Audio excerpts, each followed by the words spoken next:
اس ادارے کے لیے نواب صاحب نے اپنی 450 ایکڑ ذاتی زمین کے علاوہ تعمیر و ترقی کے لیے فنڈز فراہم کیے اور ایچیسن کالج کے معروف استاذہ اور ماہر تعلیم خان انور سکندر خان کو اس ادارے کا پہلا پرنسپل مقرر کیا۔ 1928 میں ستلج ویلی پروجیکٹ کا افتتاح، جس کے تحت دریائے ستلج پر 3 ہیڈ ورکس سلیمان کی، ہیڈ اسلام اور ہیڈ پنجد تعمیر کیے گئے اور پوری ریاست میں نہروں کا جال بچھا دیا گیا اور غیر آباد زمینوں کی آباد کاری کے لیے مختلف علاقوں میں آباد کاروں کو ریاست میں آباد ہونے کی ترغیب دی گئی۔ نئی منڈیاں اور شہر ہارون آباد، فورٹ عباس، حاصل پور، چشتیاں، یدمان، لیاقت پور اور صادق آباد بسائے گئے۔ یہیں سے نواب سر صادق خان اور قائد اعظم محمد علی جناح رحمۃ اللہ علیہ کے درمیان لازوال دوستی کا رشتہ قائم ہوا۔ ریاست کے اس وقت کے وزیر اعظم سر سکندر حیات نے ریاست کے خلاف درپردہ سازش کا آغاز کیا اور ستلج ویلی کے پروجیکٹ کے بقایا جات کے حوالے سے مرکزی حکومت کو لکھا کہ ریاست قرضے کی ادائیگی نہیں کر سکتی، لہذا صادق آباد اور کوٹ سبزل کے علاوہ علاقہ جات ریاست سے لے لیے جائیں۔ ریاست کے اس وقت کے ہوم منسٹر اور نواب مرحوم کے اتالق مولوی غلام حسین قریشی مرحوم نے اس سازش کو بے نقاب کیا اور نواب مرحوم کو اپنے قانونی مشیر سے مشورہ لینے کا کہا۔ اس مقدمے کی پیروی اس وقت کے ریاست کے قانونی مشیر قائد اعظم محمد علی جناح کی اور مقدمہ کا فیصلہ بہاولپور کے حق میں ہوا۔ قائد اعظم کے مشورے پر نواب صاحب نے اس سازش کے سرغنہ سر سکندر حیات کو نہ صرف عہدے سے برطرف کیا بلکہ فوراً ریاست بدر کر دیا گیا۔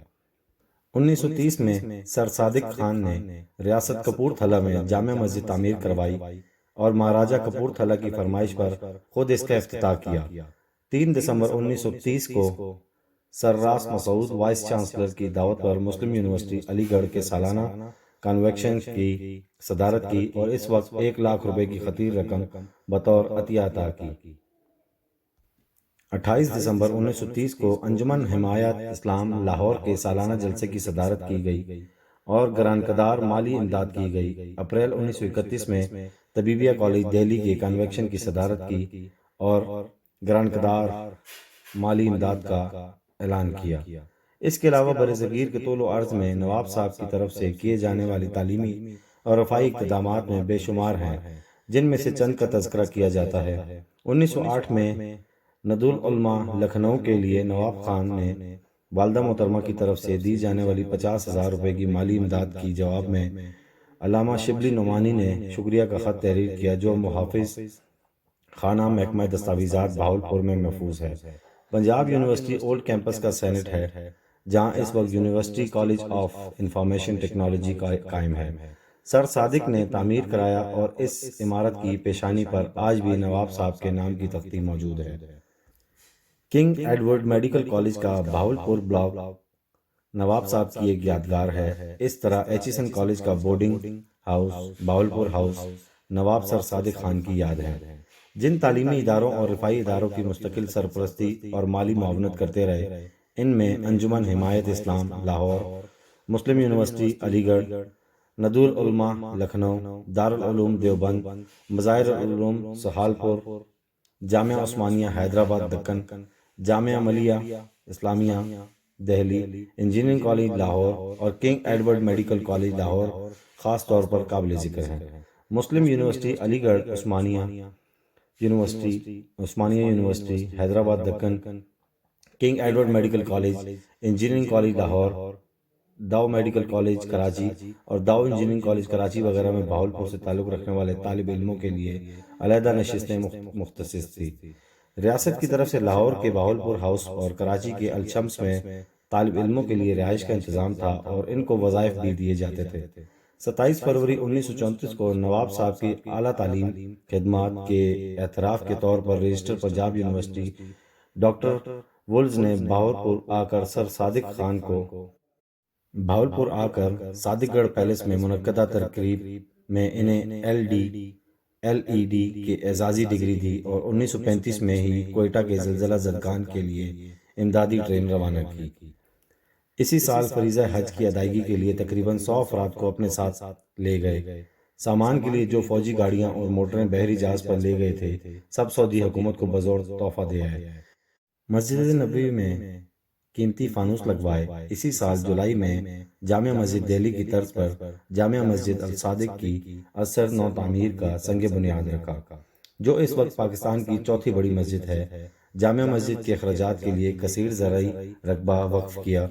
اس کی تعمیر میں سنگ سرخ اور سنگ مرمر کا استعمال کیا گیا۔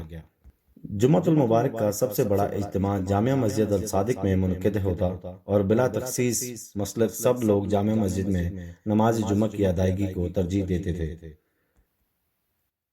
حضرت شیخ الجامعہ مولانا غلام محمد گوٹھوی رحمۃ اللہ علیہ تمام عمر جمعے کی نماز جامع مسجد اور عیدین کی نماز مرکزی عیدگاہ میں باوجود مسلکی فرق کے آخری شاہی خطیب حضرت مولانا قاضی عظیم الدین علوی رحمۃ اللہ علیہ کی امامت میں ادا کرتے رہے۔ اسی سال شہر سے باہر عیدگاہ تعمیر کروائی گئی۔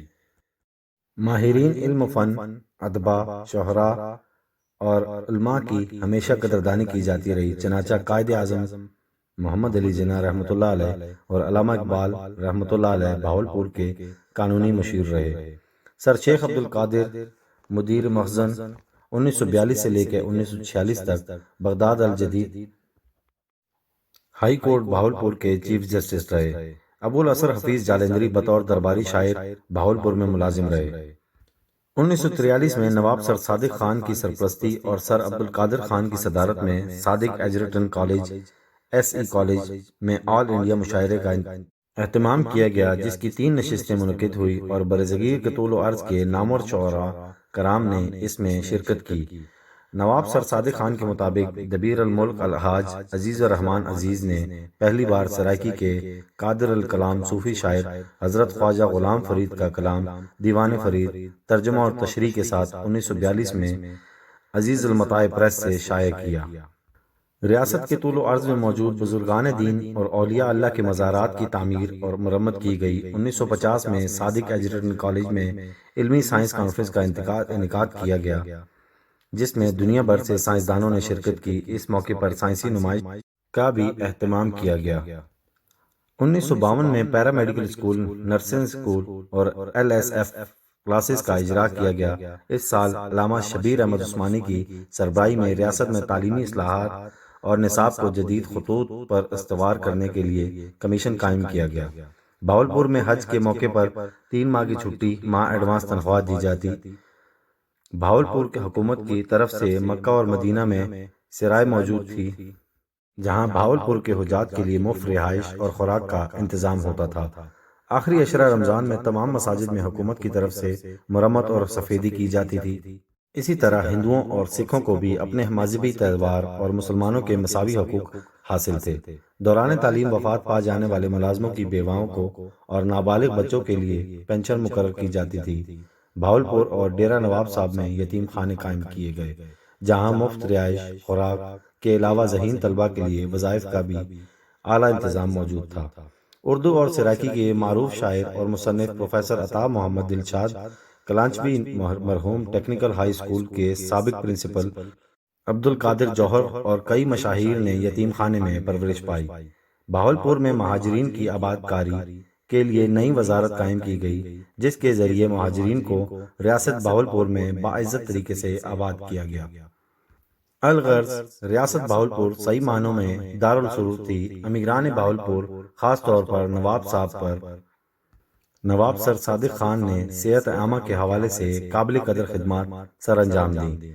بہاولپور میں 1867 میں باقاعدہ محکمہ صحت کی بنیاد رکھی گئی اور ایک انگریز ڈاکٹر مسٹر ڈینی کو انچارج مقرر کیا گیا، جس کی نگرانی میں پوری ریاست میں ڈسپنسریاں قائم کی گئی۔ ریاست میں پھیلنے والی وباؤں، چیچک، طاعون، اسکیوری وغیرہ کی روک تھام کے لیے ویکسینیشن کا انتظام کیا گیا۔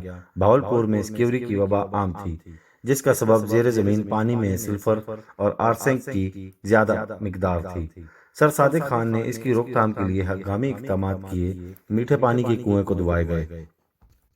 سچلج ویلی پروجیکٹ کے زیر اہتمام نہروں کے جال بچھائے جانے کی وجہ سے زیر زمین پانی کی خرابی دور ہو گئی۔ نواب صادق محمد خان چہارم کے عہد تک چوک بازار میں ایک مرکزی اقامتی ہسپتال موجود تھا۔ ملکہ وکٹوریہ کی وفات پر یادگار کے طور پر 1906 میں بہاولپور وکٹوریہ ہسپتال قائم